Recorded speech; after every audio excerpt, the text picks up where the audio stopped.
Buddhism as well. Like there are different kind of chanting for particular reasons. For in Mahayana, in Vajrayana, for different deities, there are chanting for compassion, like Om Mani Padme Hum, or maybe there are some chantings dedicated to some deities like Tara, uh, even some uh, bodhisattvas. There are some different kind of chanting. So first, I will discuss from the Buddhist perspective, like what are the benefits of uh, chanting. And in Buddhism, the chanting plays a very important role. Like I have visited many monasteries, and I have seen Buddhist monk practice a lot of chanting, and they always have this, mala. I mean, in India we call it mala. It's basically the kind of beads which they always wear, in their hand, or they always carry. And whenever they get time, they just practice chanting. Fine. So in Buddhism, the chanting is used as a cultivation of mindfulness and concentration. So, when we are chanting a particular mantra like Om, Om, Om is a very popular chanting in uh, Indic religion, maybe like Hinduism, Buddhism, Sikhism, Jainism. Om is a very popular and common chanting. So when we are practicing Om, basically we are focusing our mind on a particular word. We are We are focusing our focusing mind our mind. on Uh, a vocal exercise. Just give me 1 second. I think someone is speaking. I just need to increase the volume a bit.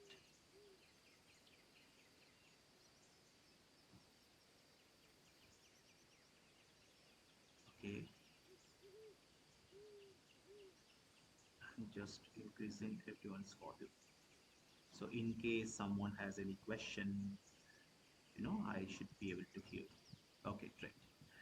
Okay, so if you have any questions, or if you want any more clarification, you can definitely ask me any question, or you can type in the chat box, and I'll be very glad to clarify, to repeat.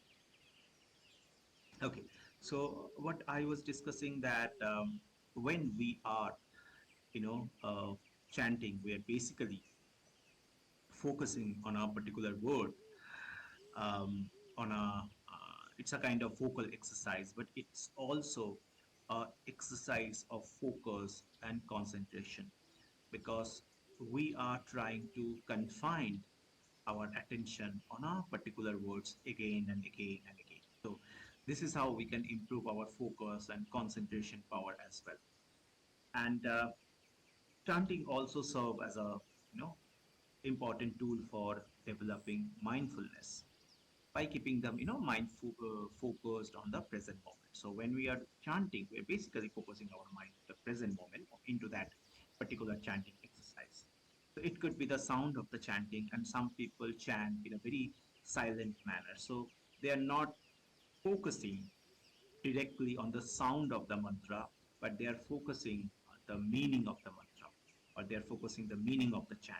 Okay, and again, like I told you, it build great concentration power, or a focus power, which is it's kind of cornerstone of Buddhist meditation, because I really consider Buddhism as a science, and the science of our mind.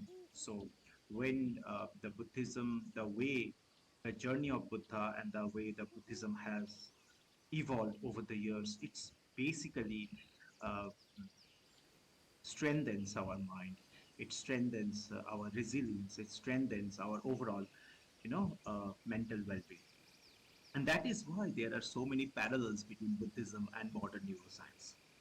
And I'm very passionate about finding those connections between Buddhism and modern neuroscience. And I try to share all these things with all of you, with some research reports and with some, facts, with some, uh, mm, proof, so that you have more faith on the practice. Not just like a scriptures, not just like someone is asking you to do, but presenting you the facts, the data, and the statistics and the research report, so that we have more faith and we can walk on this path. Okay. uh, so also in Buddhism, the chanting, when we are doing chanting with sincere intentions, it is believed that it purify our mind and our karma. I think we all know about karma. This word has become very popular in Western world, and I think I don't need to repeat. So I'm not going to repeat what is karma. So it is believed that when we chant with proper intentions, noble intentions, and sincerity, it purify our mind and purify our karma. Okay? And it purify the mind from what? It purify the mind from different flaws, or we can say, different kind of negative emotions. It could be anger, it could be jealousy, it could be ignorance, it could be being upset. Okay? And it is believed to help, rectify negative karmic imprints. And it is believed that it can accelerate, or it can increase the fruits of, or the effects of good karma. This is from the perspective of Buddhism. It is also a very spiritual practice, right? Like chanting specific mantras or sutras. In Buddhism, there are many sutras, heart sutras. Then we have different sutras dedicated to bodhisattvas. There are different sutras dedicated to some deities. So it's a way to connect with the enlightened qualities of Buddhas or Bodhisattvas. Like I told, like you all know, there is a mantra called Medicine Buddha mantra. Okay, and it is believed to invoke healing energies. But Om Mani Padme Hum, it's uh, basically focusing on the compassion. So this kind of practice foster a very strong spiritual connections and inspire the followers to embody these virtues. And even I have read. Uh, Acha. So Saren has asked a question. Let me read the question first. So, Acha. Saren says that how does one know what words to chant? Aren't people giving chants? Right, right. So in Buddhism, there is initiation. You can take initiation like formally from a Buddhist monk, or from a lama, or from a guru in Buddhism, and it's like a diksha. Diksha means basically initiations, and uh, he or she gives you some kind of mantra, and you can keep on chanting that. And they give you different kind of mantra based on your nature, based on your the level of sincerity, based on your life goals. Um, and for that, there is a specific event where you go to the monastery. There is a small ritual, and they give you some mantras. But even if you do not get any mantras from any guru or from any lama or any monk, there are many mantras which you can keep on chanting. Like Om Mani Padme Hum is a very basic and very popular mantra, which is dedicated to the compassion and kindness. And there are even some mantras in Mahayana traditions and Vajrayana traditions, so where you can choose any mantra and you can practice. But yes, um, there are some mantras which is dedicated to particular uh, deities in Vajrayana, Mahayana. Some people say that it is better if you take the initiation from a guru and then you start chanting. But there are some mantras which are, and those mantras are like secret mantras. They do not reveal those mantra on Google or on ChatGPT.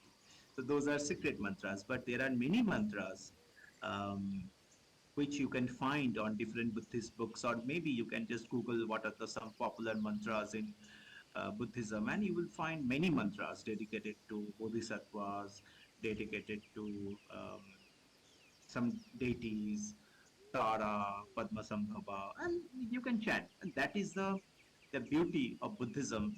Buddhism is not a very rigid, not a very stringent, not a very strict religion. It's not even a religion. It's a way of life, and there is no particular uh, protocol to follow something.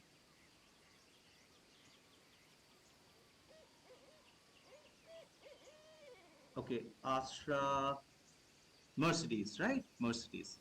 So Mercedes, first Sophie is saying that in the song notations here, there are few versions of Om Mani Padme Hum. Okay, right? So you all can chant Om Mani Padme Hum.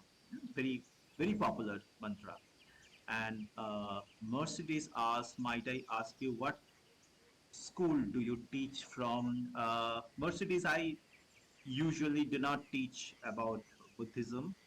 I teach about the connection between Buddhism and modern neuroscience and the psychology. But if you ask me which school of Buddhism I am inclined to, so basically I am inclined to teachings of Buddha.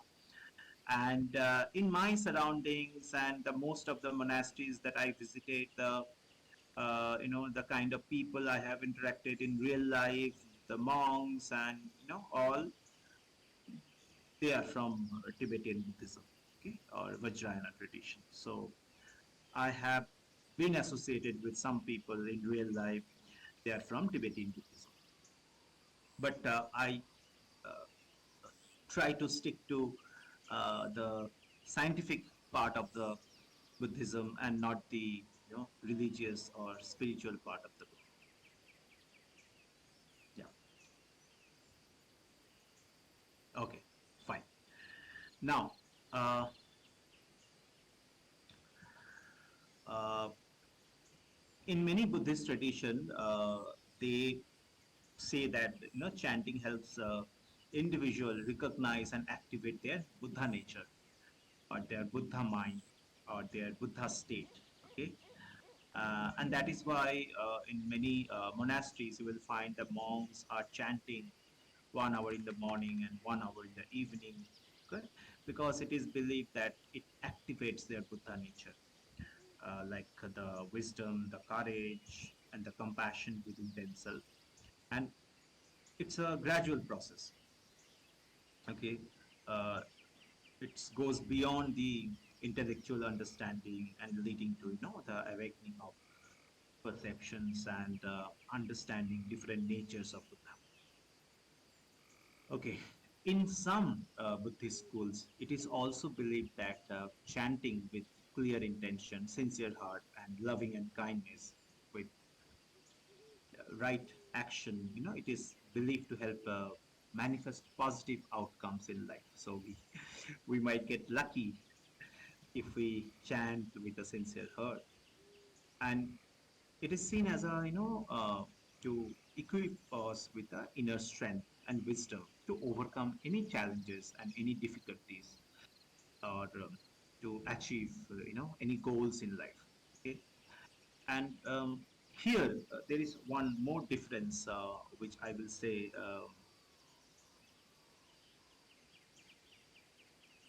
Okay, Sophie says that intersections Buddhism or Ekayana, one vehicle accepts all schools equal. Exactly, exactly. So the the basic, the underlying message is same. the the essence is same, just represented through different stories, symbols, and rituals. So all the Buddhism, all the school of Theravada, Mahayana, and Vajrayana, they're portraying the same messages, but represented through different stories, symbols, and rituals. And many people think that Vajrayana, they have different heavenly deities. They have different heavenly beings, a lot of mysticism, but those are basically metaphor. Those are basically the symbols. We should not take it in a very literal manner, but these are ideas that we represent, just like mythology. Mythology is also the stories of different ideas. Uh, like we do not know whether those god and goddesses existed, but they portray or they express specific idea. Right? The same thing in Buddhism, the same thing in other religions as well. Okay? Uh, and the Buddhism, I mean the teachings of Buddha. The word Buddha means awakened. You know, so I think you must have heard the stories. Like one boy asked Buddha, "What are you? Are you God?" The Buddha said, "No, I'm not God." "Are you a human being?" Buddha said, "No, I'm not a human being." "Are you ghost?" Buddha smiled, "No, I'm not ghost." "Are you, coming from a different planet?" Buddha said, "No, no, I'm not coming from different planet." Then the boy asked, "What are you?" The boy did not ask, "Who are you?" The boy was amazed and, baffled by seeing the Buddha, the aura of Buddha, the personality and the calmness of Buddha. And the boy asked, "What are you?" The Buddha says that I am awakened. So Buddhism is all about, like waking up from the sleep that we are sleeping right now. It's not about really all the I mean, there are many stories, there are many rituals, there are many, protocols, but at the core of that, at the heart of the Buddhism, it's basically to wake up. I think those people who have seen the movie Matrix, they can understand. I mean, they can relate. There is a scene where the Neo, Keanu Reeves, gets a message, "Wake up, Neo." Okay, and those people who made this movie Matrix, they researched Hinduism and Buddhism for so many years, and then they, produced and directed this movie. No, no, it's not my place, Mercedes. It's not my place. Okay, so right. So also some chanting in a group settings. Mainly in monasteries, you will find that hundred of monks, they sit together in a group settings, and then they chant, and that actually fosters a sense of unity and oneness, dissolving the delusion of a separate self. Okay, anatma, that is non-self. Okay, and the energy that generated through this kind of chanting is believed to extend outward. So they believe that this kind of chanting, where people are sitting in a group, it can impact the entire world. It can bring the global peace. It can help people suffering from different kind of calamities, from different kind of problems in life. Okay, uh, and also it contributes the well-being and the stability of the communities. Uh, there are many sutras, like there are many sutras in Buddhist scriptures that is believed to help ingrain the teachings in the mind, reshaping one's understanding and perception of reality. It's a kind of you can say it's a kind of way to internalize the dharma and the cultivate wisdom, compassion, uh, understanding, and basically, being a better person. So these are the different benefits which is mentioned in Buddhism for chanting. And now we are going to discuss that how chanting can affect our mind and body as per modern neuroscience. So as of now, any questions or any reflection? If you are getting bored, that also you can let me know. I don't want to be a boring facilitator. Okay,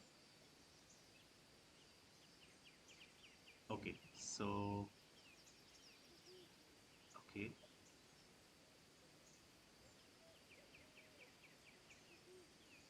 okay. Sophie says that Saturday last Sunday. Ah, that is great. That is great. Even you will find many chanting which is like a song. I keep on listening chanting from the group of the Palm Village. I think you all have heard about Palm Village. Thich Nhat Hanh used to be the person who created this Palm Village, and there you will find many wonderful songs. These are basically hymns or sutras, but very nice to hear. Very, it gives us a instant calming effect. If you want the one which I listen, not every day, but most of the time, maybe after the session, I can send it to Sophie, and Sophie can send it to the Discord community so that you all can find. That is absolutely, a good way to start chanting. When we include some music, some rhythm, then it becomes more enjoyable. We feel like doing it, and that's what matters. If we get bored, then the chances are we will give it up after a few days. But when it is enjoyable, we keep on doing. Just like exercise, just like reading, just like playing any musical instrument, because the brain mechanism is same for all these activities. Okay. Now, quickly, I will just, I think no one has any questions, right? Okay. Then quickly, I will go through now what are the different benefits we can get, from the perspective of modern neuroscience. Okay. So, uh, first, uh, there are many researchers, okay, on this particular topic, and there is one person who did a research, and the name of the person is Dr. James Hadsell. Dr. James Hadsell. He was a neuroscientist, and he did some research on people who uh, practice this kind of chantings. Mostly those people who chant some Sanskrit words. And you all know that most of the mantras in Buddhism are either written in Sanskrit or written in Pali. Okay, so he has found that those people who keep on chanting different kind of Sanskrit mantras, it has shown significant structural change in their brain. Okay, so they have found that thicker gray matter in areas of brain associated with memory, attention, and speech. So those people who keep on chanting this kind of Sanskrit mantra, which we find in Buddhism, in Hinduism, in Jainism, and in Sikhism, they have thicker gray matter in areas of the brain associated with memory, that is hippocampus, right hippocampus, our attentions, and our speech. So what are the different regions which are impacted? Our prefrontal cortex, which works for better decision making, right hippocampus for memory, retentions of memory, then attention, temporal regions, and cerebellum. So this suggests that the intense verbal repetitions of this chanting of the sutras and this phonetic precision, the sound that is coming, this phonetics of these words involved in chanting can lead to neuroplastic changes.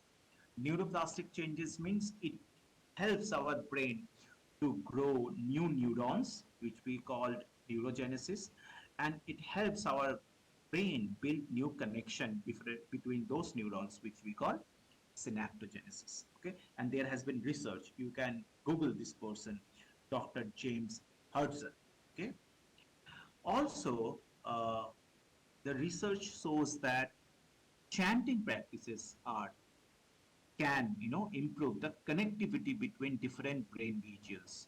Okay, and because uh, it helps connecting different brain regions, it can lead to better emotional regulations and better cognitive control, better cognitive functions.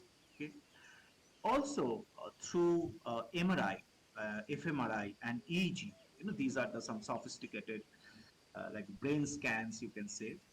uh, they have found that chanting activates various brain areas. So when we are chanting, maybe Om Mani Padme Hum, or the Tara mantra, or the Manjushri mantra, or the uh, any Bodhisattva mantra, so it activates different kind of brain areas.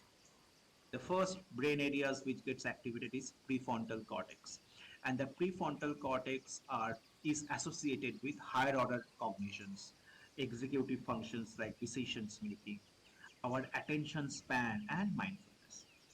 It also activates our limbic system.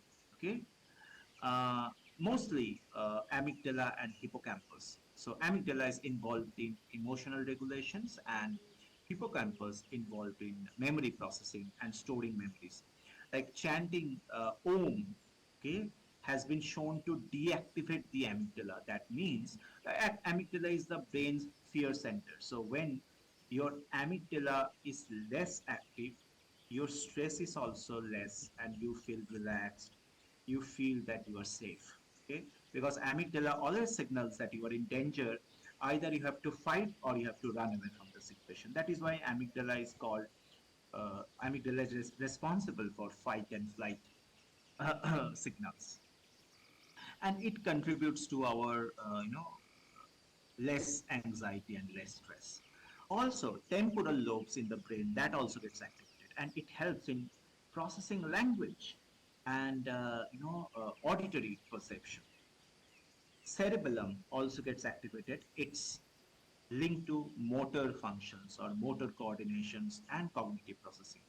And there is one more region which gets activated, that is medial frontal gyrus, which is related to mental concentration. Okay, and spatial attentions. Spatial attentions means uh, visual spatial attentions means, suppose you are sitting in a place, you are not watching the entire surrounding. Maybe you are focused only on the laptop screen or only on a book, but your spatial attentions sees uh, the right side and the left side of your eyes, and even you are not fully concentrating on the surrounding areas of your room, still um, your attentions will be there. And if there are any changes in that place, maybe suddenly the door is open, but maybe your pet is sitting, suddenly she jumped, your reflex action will work. Okay, your reflex power will work. uh, kind of the movie Matrix, where Keanu Reeves is having a great reflex power. He's stopping the bullets, and it's, although again the movie is full of metaphors, and he's just bending his bodies. So that is basically, the spatial attention's power. I'm not concentrating on a particular place, but my attention is in the whole room. If anything changes, I'll definitely watch it, or I'll definitely be aware of it. Okay, okay, fine.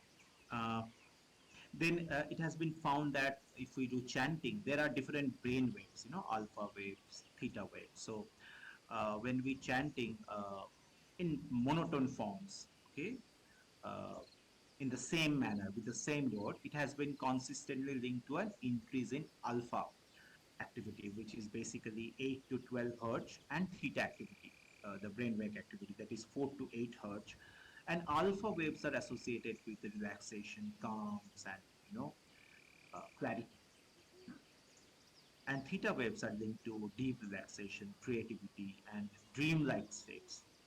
So it also helps us relax and synchronization of this brainwave. This chanting activates parasympathetic nervous system, and because of this, we go into the relaxation mode, and it also decreases our heart rate, breathing rate, and blood pressure. Also, it has found that sometimes chanting reduce the stress hormones. We have different stress hormones like cortisols, the primary stress hormones. So they have found that even the stress hormones are controlled when we are chanting. It improves our mood, and it reduces, sometimes to some people, the anxiety and depression. Mostly those people who are suffering with PTSD or some kind of anxiety disorder or some kind of depressions, because it has a very calming effect on the limbic system. And I told you limbic system is basically having amygdala and hippocampus. And also it releases some feel good hormones or feel good neurotransmitter like serotonin and dopamine. There are some cognitive benefits as well of the chanting, like it increases our memory and attention span. And the same researcher, I told you the name is Dr. James Hadsell, and he found that those people who chant these different kind of Sanskrit words, it improves both the spatial and verbal memory. It improves the attention span and concentration. Okay? It reduces the cognitive load. Okay? The chanting can reduce the cognitive load, allowing the brain to enter a more relaxed and passive state. And it also helps in overthinking or mind wandering. So, because when we are doing chanting, it helps to quiet the DMN or default mode network inside our brain, which is associated with mind wandering or ruminations or overthinking. So here also it has some positive effects. Now these are all effects for our brain. Now, like psychological effect, it also has some physiological effect like cardiorespiratory synchronization. So chanting can lead to synchronization of breathing and heart rate. It also activates vagus nerve. Okay? Specifically, they have researched on the word called Om. It stimulates the vagus nerve, which is very crucial in regulating the parasympathetic nervous system, and it improves our sleep. Okay, so these are different uh, benefits that we get on our mind and on our body, but still the researches are going on, and if you need uh, more information, you can go to Google, you can search many different research reports you will find. Okay, so that is all for today. Now, if you have any question, if you want to share your own reflection, your share your own experience, that how it felt chanting some mantras, if you have done it before, if you are doing it now, you can also share your reflection, because here in the Buddha Center, we also learn from each other. We all are, master here. We all are teacher here, and when we share, we learn from each other. So any reflection, questions, sharing experience, you're most welcome. You can speak on your mic or you can type in the chat box. Okay, so Mercedes says that I practice Nigma and Shingon both speak of the root of their works is mantra and true word, which is the name of the deity in forms of the Buddha. Okay, that's great, that's great. Thank you so much, Mercedes, for sharing. My computer is very slow. If I type, it will be slow in coming. No issue, no issue. But thank you so much for sharing. I'm thinking chanting seems to be similar to focus meditation. Sophie says the object of focus is the words and the sounds rather than breath. Pale candle. Exactly, Sophie. So when we are chanting mantras, different practitioners focus on different things. Some practitioners focus on the word, some practitioners focus on the sound, the phonetics, and some practitioners focus on the meaning, and some practitioners focus on the feelings that it invokes, and all are fine. All are fine. We all are different human beings, so we need to find out which one is working best for us. So yes, yeah, you're most welcome. You're most welcome, Sophie. So whatever it helping you, you can just continue. Like if you find that the focus is on words and the sounds, then fine. The main idea is to practice, keep on practicing every day. This is how we will improve, and gradually we will have more clarity and we will have more benefits of chanting this mantra. So now we know that chanting this mantra is not only for spirituals or religious purpose, but also it has profound effect on our psychology and physiology. Okay, any other reflections, or you would like to share something? You can speak on the voice as well. I have increased all of your volume, so if you are comfortable, you can speak. Can you hear me? Yeah, yeah. Good evening, Mercedes. Yeah, please. Give me a second here. I'm gonna clean something up in my head. Um, so what I do in the root of practice, Vajrayana says that the nature of all forms of Buddhism are the inception of the Bodhi, which is the seed. So where you are in your life or where you are in your journey is where you belong, and what school you understand gives you understanding to the Buddhist light. When you practice non-meditative Buddhism, you are involved in the becoming of that particular deity, or understanding that deity. When you're practicing mantra, you're calling on the name of that deity so that deity will possess you, not control you, but like become part of you. And then in that you become aligned with what you are. The nature of Vajrayana says in Shingon, for instance, is that you're calling on the Brahmin Siddhamic script, which is the original language of the name of the deity that you're attuning yourself to. So not to say we need to demystify the truth, but to reflect on what nature we represent is representative of the mantra itself. So for instance, when I first started Buddhism, which was probably about 6 years ago, I had been practicing Christianity for about 35 years. And then I discovered that within Buddhism, the nature of Chenrezig is the essence of the lotus itself. The process of the word spoken by Om Mani Padme Hum is the relation to this to this to the spirit, or the Dharma as it flows through inside of us when we're creating that chant. That creates neuroplasticity so that we become aligned with that particular name, because that's what the name of the mantra is the name of that particular deity. I found it interesting when I did that, that I started feeling like I was somehow becoming the memories of that being, that person. And I think that in relation to Theravada and Mahayana, and within Ekayana, the idea is that even in Saptarvakti, which is the nature of the spirit, is that we are understanding that the Buddha itself is within us, and that we are outside of the Buddha because the Buddha is the essential nature of reality. Um, One other thing I wanted to say before I shut off my voice is that the reality that we experience is the Buddha itself. So within it, we become the children of Buddha.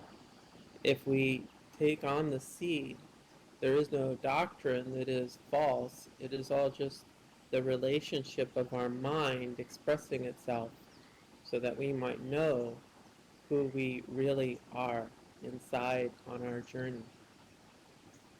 Thank you for letting me reflect.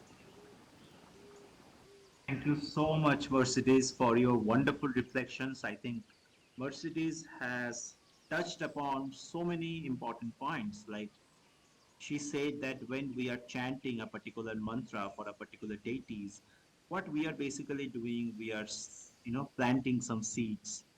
And what we our aim is to embody different qualities of that deities, and that is what is the aim of different school of Buddhism, mostly Mahayana and Vajrayana, which is Tibetan Buddhism.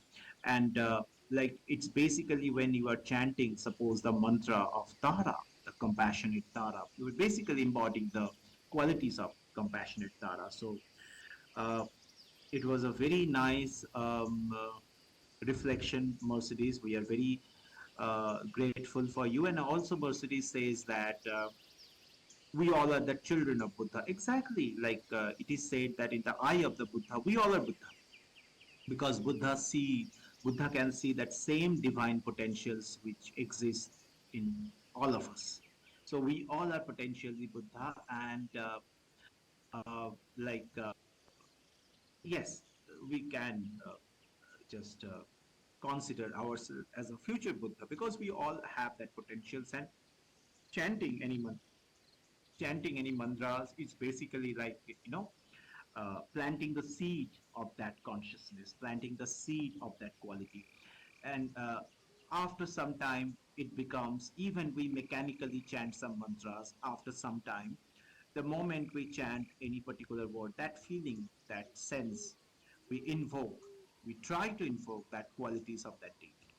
So sometimes it's metaphors, sometimes it's symbolics in natures, and sometimes it's just like being a better human being. So if you see all the deities in Buddhism, they all have some specific qualities, and by chanting the mantra of that deities, we are trying to embody those qualities and being a better human being. And also, like Mercedes says, that Buddhism, it's about building a personal relationship with Buddha. Like Buddha is my friend.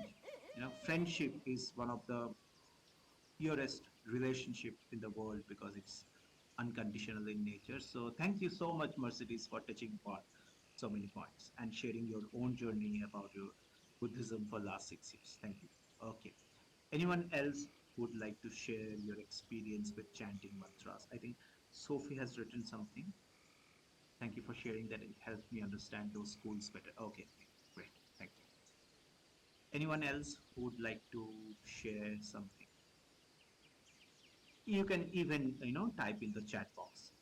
Oh my God, I have taken so much time today. I hope you guys were not bored. I'm very sorry. I sometimes when I start speaking, I lose the awareness of time. Okay. Any reflections? Okay. Thank you so much, Saren. Thank you so much. And I was just wondering, okay, I was just wondering, I'm trying to start. I'm not a master. I'm an eternal student, Dark. I'm an eternal student. Okay, so I was just thinking that if, like, some of you are regular in my sessions, and I'm going to, start some training in corporates where I'll teach the same thing what I am teaching to you about how we can have a better mental health, how we can have better resilience, how we can have a better emotional well-being. So if any of you are comfortable to giving, some kind of testimonials or some kind of feedback, I can share my LinkedIn profile. It will help me to get the feedback from you, and even in future also, I can look at them and I can smile. So whatever you feel like. because most of you are attending these events for last 5 sessions, 6 sessions, 7 sessions. So if you are comfortable, sharing the feedback or the testimonials, whether it was good or bad, that is fine. You can share on my LinkedIn profile. Okay, I will just share my LinkedIn profile link. You can send me the friend request, I will accept, and then you can share any feedback, good or bad. Both will help me on my LinkedIn profile. My real life name is this is my real life name. It's pronounced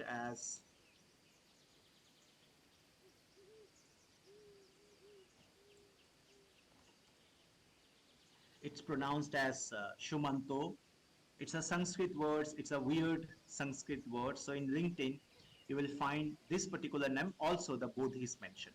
Okay, I have also mentioned Bodhi because I have many second life sessions where my name is Bodhi. So if you feel fine, you can go there and you can write any feedback or any testimonials. Okay, I'm just sharing my link.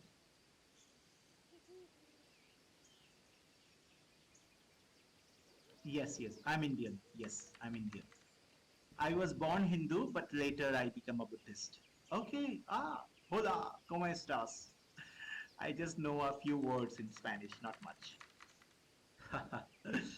Okay, so this is my LinkedIn profile. If you are comfortable, you can go there, send me a friend request, and you can just share your testimonials or feedback. Okay, okay. Wow, great, great. So I think most of the people in Second Life are from America or Europe, but lately I have seen many people from Asian countries, um, also some people from Africa. But when Second Life first started, I was in Second Life in 2008 with a different avatar. Most of the people I have met in are American. Maybe because Second Life is an American company. Yeah, yeah, people from India. Okay, thank you so much, everyone, for coming and attending the sessions and having patience throughout the last 45 minutes. And again, I'm telling you, the giving the feedback or the testimonials on my LinkedIn profile, it's not mandatory. Just because I'm embarking on a corporate training journey where I will teach the similar things about mental health, how we can improve our focus, how we can improve our resilience. It would help me to gain some perspective that how all the members are liking my session, but it's not mandatory. If you do not feel comfortable, please do not do that. Okay. Yeah, I have heard maybe next day we can discuss Mercedes. Maybe next day we can discuss about stupa meditation. I think not all people know about stupa, so next day 5 minutes I can discuss. Okay, so okay, it's an interesting point for next Saturday. First, next Saturday I will first start with stupa meditation. I'm just writing down on my diary. And thank you so much. Have a great week, and we shall meet next Saturday at 10 a.m. at the same time. Okay, bye for now and namaste.